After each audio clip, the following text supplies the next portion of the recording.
नमस्कार दोस्तों, आज हम आपके लिए लेकर आए हैं संपूर्ण मनोकामनाओं को पूर्ण करने वाले भगवान श्री सत्यनारायण की व्रत कथा। श्री सत्यनारायण भगवान की व्रत कथा, प्रथम अध्याय। व्यास जी ने कहा, एक समय नैमिषारण्य तीर्थ में शौनकादिक 88,000 ऋषियों ने पुराण वेदता श्री सूत जी से पूछा, हे सूत जी, इस कलयुग में वेद विद्या रहित मनुष्यों को प्रभु भक्ति किस प्रकार मिलेगी तथा उनका उद्धार कैसे होगा? हे मुनि श्रेष्ठ, कोई ऐसा व्रत अथवा तप कहिए जिसके करने से थोड़े ही समय में पुण्य प्राप्त हो तथा मनोवांछित फल भी मिले। ऐसी कथा सुनने की हमारी प्रबल इच्छा है। सर्वशास्त्र ज्ञाता श्री सूत जी ने कहा, हे वैष्णवों में पूज्य, आप सबने प्राणियों के हित की बात पूछी है। अब मैं उस श्रेष्ठ व्रत को आप लोगों से कहूंगा जिसे नारद जी ने श्री लक्ष्मी नारायण भगवान से पूछा था और श्री लक्ष्मीपति ने मुनि श्रेष्ठ नारद जी को बताया। ये कथा ध्यान से सुने। एक समय योगी राज नारद दूसरों के हित की इच्छा से सभी लोकों में घूमते हुए मृत्यु लोक में आ पहुंचे। यहाँ अनेक योनियों में जन्मे प्राय सभी मनुष्यों को अपने कर्म के अनुसार अनेक दुखों में पीड़ित देखकर उन्होंने विचार किया कि किस यत्न के करने से निश्चय ही प्राणियों के दुखों का नाश हो सकेगा। ऐसा मन में विचार कर श्री नारद विष्णु लोक गए। वहां श्वेत वर्ण और 4 भुजाओं वाले देवों के ईश भगवान नारायण को, जिनके हाथों में शंख, चक्र, गदा और पद्म थे तथा वरमाला पहने हुए थे, देखकर स्तुति करने लगे। नारद जी ने कहा, हे भगवान, आप अत्यंत शक्ति से संपन्न हैं। मन तथा वाणी भी आपको नहीं पा सकती। आपका आदि मध्य अंत भी नहीं है। आप निर्गुण स्वरूप सृष्टि के कारण भक्तों के दुखों को नष्ट करने वाले हो। आपको मेरा नमस्कार है। नारद जी से इस प्रकार की स्तुति सुनकर विष्णु भगवान बोले, हे मुनि श्रेष्ठ, आपके मन में क्या है? आपका किस काम के लिए यहाँ आगमन हुआ है? निसंकोच कहें। तब नारद मुनि ने कहा, मृत्यु लोक में सब मनुष्य जो अनेक योनियों में पैदा हुए हैं, अपने अपने कर्मों द्वारा अनेक प्रकार के दुखों से दुखी हो रहे हैं। हे नाथ, यदि आप मुझ पर दया रखते हैं तो बताइए कि उन मनुष्यों के सब दुख थोड़े से ही प्रयत्न से कैसे दूर हो सकते हैं? श्री विष्णु भगवान ने कहा, हे नारद, मनुष्यों की भलाई के लिए तुमने ये बहुत अच्छा प्रश्न किया है। जिस व्रत के करने से मनुष्य मोह से छूट जाता है, वो व्रत मैं तुम्हें कहता हूं, सुनो। बहुत पुण्य देने वाला, स्वर्ग तथा मृत्यु लोक दोनों में दुर्लभ एक उत्तम व्रत, जो आज मैं प्रेमवश होकर तुमसे कहता हूं। श्री सत्यनारायण भगवान की ये व्रत विधि विधान पूर्वक संपन्न करके मनुष्य इस धरती पर सुख भोग कर मरने पर मोक्ष को प्राप्त होता है। श्री विष्णु भगवान के वचन सुनकर नारद मुनि बोले, हे भगवान, उस व्रत का फल क्या है? क्या विधान है? इससे पूर्व किसने ये व्रत किया और किस दिन ये व्रत करना चाहिए? कृपया मुझे विस्तार से बताएं। हे नारद, दुख, शोक आदि दूर करने वाला यह व्रत सब स्थानों पर विजय करने वाला है। भक्ति और श्रद्धा के साथ किसी भी दिन मनुष्य श्री सत्यनारायण भगवान की संध्या के समय ब्राह्मणों और बंधुओं के साथ धर्मपरायण होकर पूजा करे। भक्ति भाव से नैवेद्य, केले का फल, शहद, घी, शक्कर अथवा गुड़, दूध और गेहूं का आटा सवाया लेवे। गेहूं के अभाव में साठी का चूर्ण भी ले सकते हैं। इन सबको भक्ति भाव से भगवान को अर्पण करें। बंधु बांधवों सहित ब्राह्मणों को भोजन कराएं। इसके पश्चात स्वयं भोजन करें। रात्रि में नाम संकीर्तन आदि का आयोजन कर श्री सत्यनारायण भगवान का स्मरण करते हुए समय व्यतीत करें। इस तरह जो मनुष्य व्रत करेंगे उनका मनोरथ निश्चय ही पूर्ण होगा। हे भक्तराज, तुमसे तो विकराल कालिकाल के कर्म छिपे नहीं हैं। खान पान और आचार विचार को चाहते हुए भी पवित्रता न रख पाने के कारण, क्योंकि जीव मेरा नाम स्मरण करके ही अपना लोक परलोक संवार सकेंगे, इसलिए विशेष रूप से कलिकाल में मृत्युलोक में यही एक लघु और आसान उपाय है, जिससे अल्प समय और अल्प धन में प्रत्येक जीव को महान पुण्य प्राप्त हो सकता है। इति श्री श्री सत्यनारायण व्रत कथा प्रथम अध्याय संपूर्ण।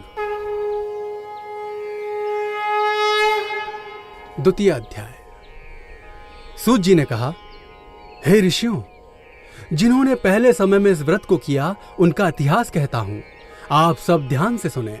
सुंदर काशीपुर नगरी में एक अत्यंत निर्धन ब्राह्मण रहता था। वो ब्राह्मण भूख और प्यास से बेचैन होकर नित्य पृथ्वी पर घूमता था। ब्राह्मणों से प्रेम करने वाले श्री विष्णु भगवान ने ब्राह्मण को दुखी देखकर एक दिन बूढ़े ब्राह्मण का रूप धारण कर निर्धन ब्राह्मण के पास जाकर आदर के साथ पूछा, हे विप्र, तुम नित्य ही दुखी होकर पृथ्वी पर क्यों घूमते हो? हे श्रेष्ठ ब्राह्मण, ये सब मुझसे कहो, मैं सुनना चाहता हूं। दरिद्र ब्राह्मण ने कहा, मैं निर्धन ब्राह्मण हूं, भिक्षा के लिए पृथ्वी पर फिरता हूं। हे भगवान, यदि आप इससे छुटकारा पाने का कोई उपाय जानते हो तो कृपया करके मुझे बताएं, मैं आपकी शरण में हूं। वृद्ध ब्राह्मण का रूप धारण किए हुए श्री विष्णु भगवान ने कहा, हे ब्राह्मण, श्री सत्यनारायण भगवान मनवांछित फल देने वाले हैं, इसलिए तुम उनका पूजन करो, जिसके करने से मनुष्य सब दुखों से मुक्त हो जाता है। इसी के साथ दरिद्र ब्राह्मण को व्रत का सारा विधान बताकर बूढ़े ब्राह्मण का रूप धारण करने वाले श्री सत्यनारायण भगवान अंतर्ध्यान हो गए। जिस व्रत को वृद्ध ब्राह्मण ने बताया है, मैं उसको अवश्य करूंगा, यह निश्चय कर वो दरिद्र ब्राह्मण घर चला गया। परंतु उस रात्रि उस दरिद्र ब्राह्मण को नींद नहीं आई। अगले दिन वो जल्दी उठा और श्री सत्यनारायण भगवान का व्रत करने का निश्चय कर भिक्षा मांगने के लिए चल दिया। उस दिन उसको भिक्षा में बहुत धन मिला, जिससे उसने पूजा का सब सामान खरीदा और घर आकर अपने बंधु बांधवों के साथ भगवान श्री सत्यनारायण का व्रत किया। इसके करने से वो दरिद्र ब्राह्मण सब दुखों से छूटकर अनेक प्रकार की संपत्तियों से युक्त हो गया। उस समय से वो विप्र हर मास व्रत करने लगा। सत्यनारायण भगवान के व्रत को जो शास्त्र विधि के अनुसार श्रद्धा पूर्वक करेगा, वो सब पापों से छूटकर मोक्ष को प्राप्त होगा। आगे जो मनुष्य पृथ्वी पर श्री सत्यनारायण भगवान का व्रत करेगा, वो सब दुखों से छूट जाएगा। इस तरह नारद जी से सत्यनारायण भगवान का कहा हुआ ये व्रत मैंने तुमसे कहा। हे विप्रो, अब आप और क्या सुनना चाहते हो, मुझे बताएं। ऋषियों ने कहा, हे मुनीश्वर, संसार में इस विप्र से सुनकर किस किसने इस व्रत को किया, हम सब सुनना चाहते हैं। इसके लिए हमारे मन में श्रद्धा है। श्री सूत जी ने कहा, हे मुनियों, जिस जिस प्राणी ने इस व्रत को किया उन सब की कथा सुनो। एक समय वो ब्राह्मण धन और ऐश्वर्य के अनुसार बंधु बांधवों के साथ अपने घर पर व्रत कर रहा था।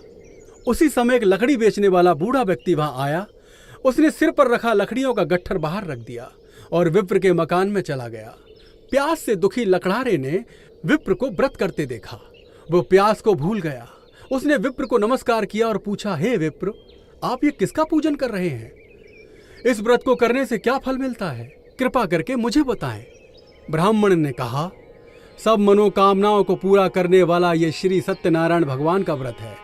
इन्हीं की कृपा से मेरे यहाँ धन धान्य आदि की वृद्धि हुई है। विप्र से इस व्रत के बारे में जानकर वो लकड़हारा बहुत प्रसन्न हुआ। भगवान का चरणामृत ले और भोजन करने के बाद वो अपने घर को चला गया।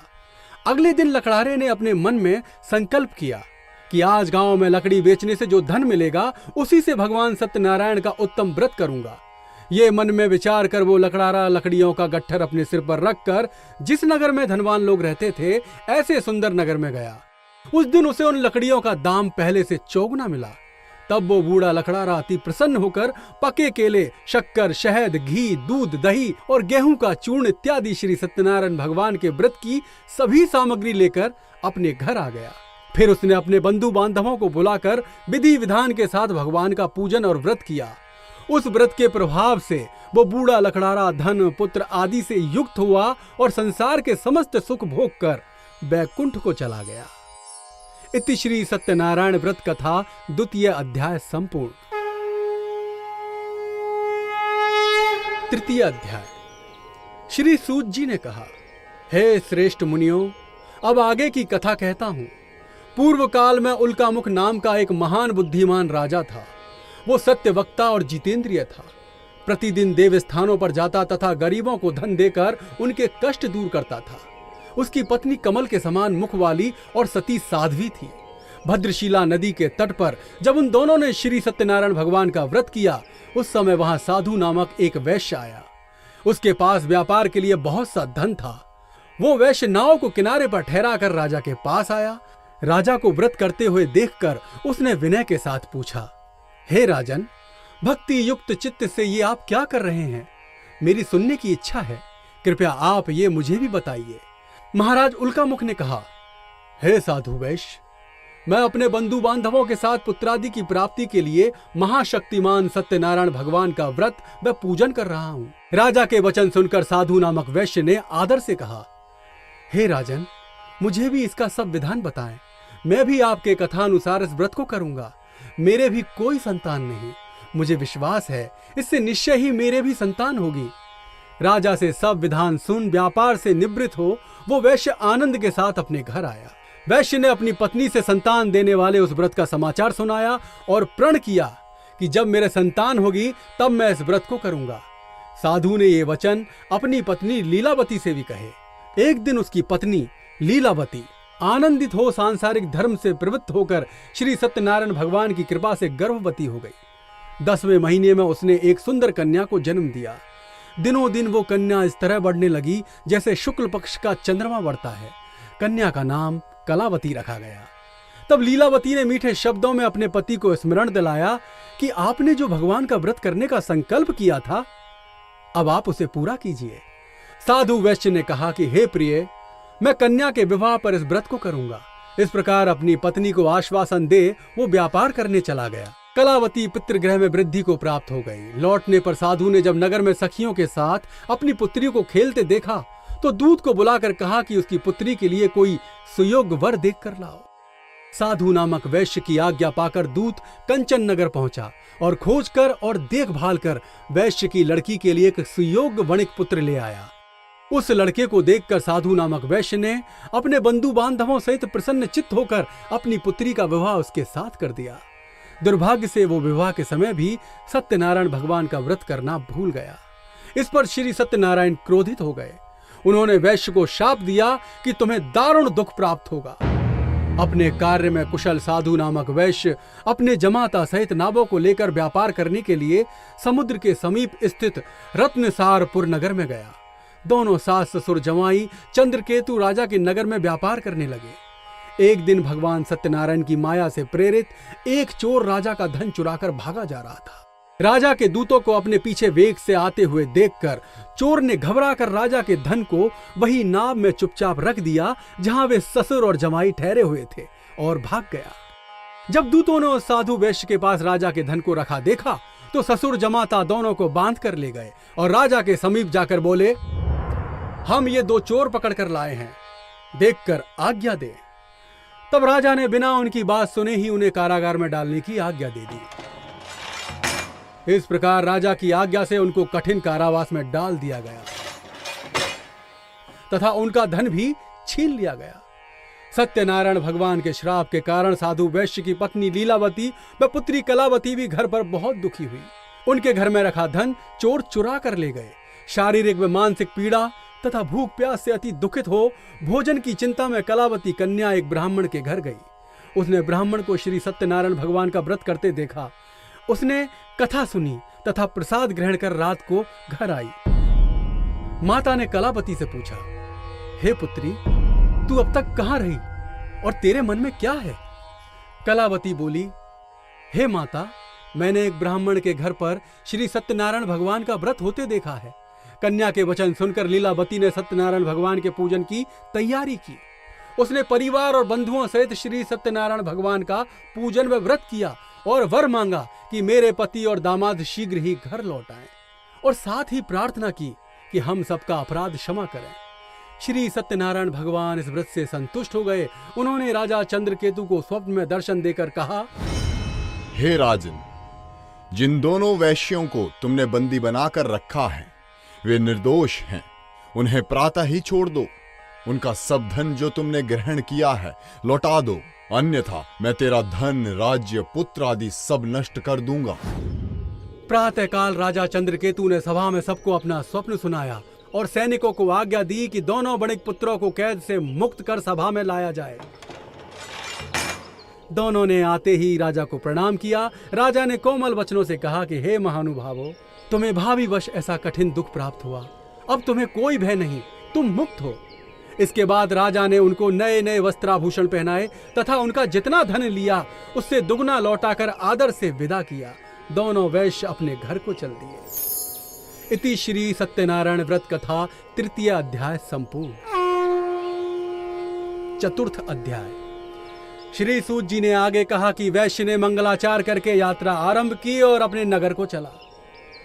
उनके थोड़ी दूर आगे बढ़ने पर दंडी वेशधारी श्री सत्यनारायण भगवान ने उनसे पूछा, हे साधु, तेरी नाव में क्या है?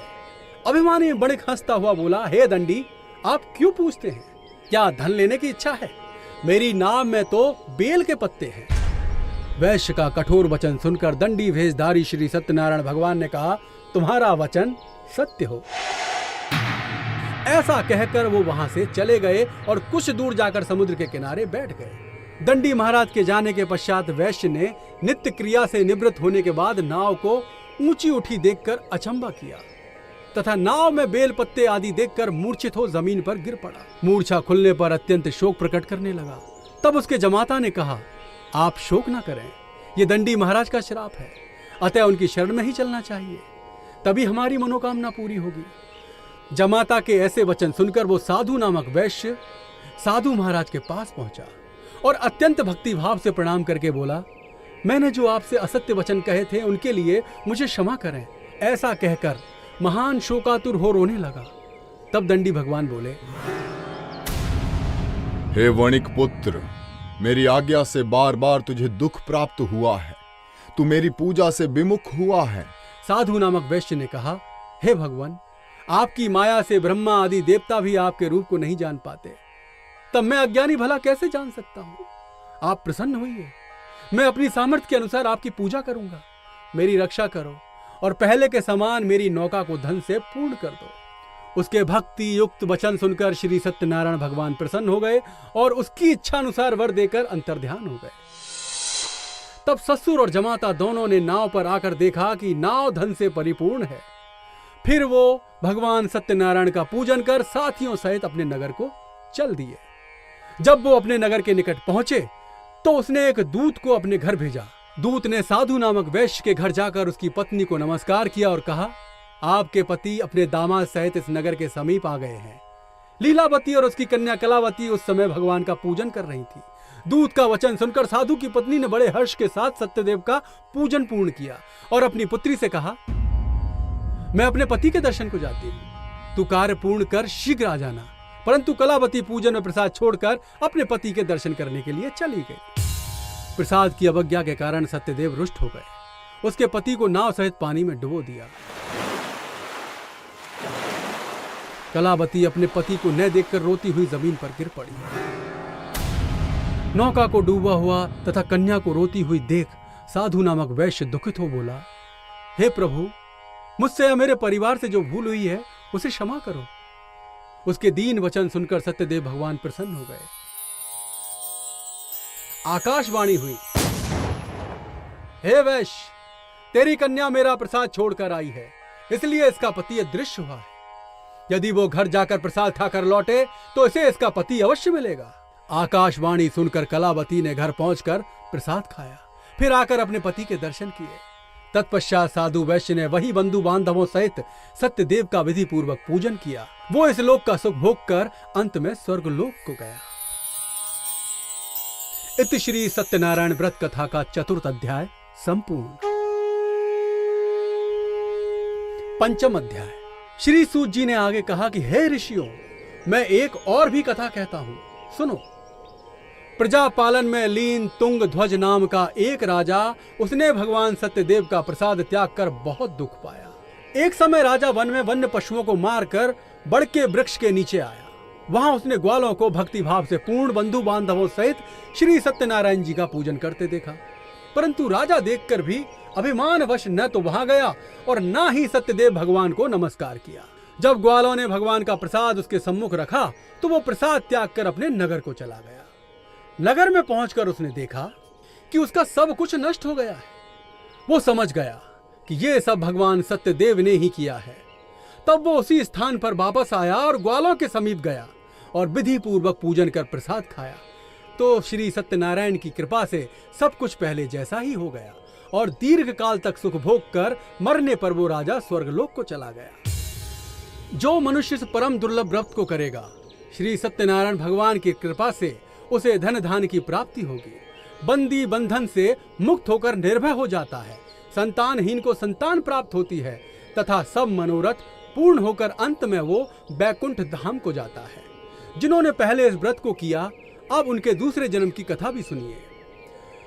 शतानंद नामक वृद्ध ब्राह्मण ने ये व्रत किया, जिसने सुदामा के रूप में जन्म लेकर श्री कृष्ण की भक्ति कर मोक्ष प्राप्त किया। उल्कामुख नाम के महाराज इस व्रत के पुण्य से राजा दशरथ बने और श्री रंगनाथ का पूजन कर मृत्यु के बाद वैकुंठ लोक को प्राप्त हुए। साधु नाम के वैश्य ने सत्य प्रतिज्ञ राजा मूरध्वज बनकर अपने पुत्र को आरे से चीरकर मोक्ष प्राप्त किया, वो भी इसी व्रत का फल था। इसी प्रकार महाराज तुंगध्वज स्वयंभू मनु हुए, जिन्होंने बहुत से लोगों को भगवान की भक्ति में लीन कर मोक्ष प्राप्त किया। लखड़ारा भील अपने जन्म में गुहे नामक निषाद राज हुआ, जिसने भगवान राम के चरणों की सेवा कर मोक्ष प्राप्त किया। इति श्री सत्यनारायण कथा का 5वां अध्याय संपूर्ण। बोलो सत्यनारायण भगवान की जय। अब कथा के बाद सभी आरती कीजिए और भगवान श्री सत्यनारायण के चरणों में ध्यान लगाइए। भगवान श्री सत्यनारायण सबकी मनोकामना पूर्ण करेंगे। आपसे फिर मुलाकात होगी अगली कथा के साथ, अगले प्रसंगों के साथ, अगली कहानी के साथ। नमस्कार।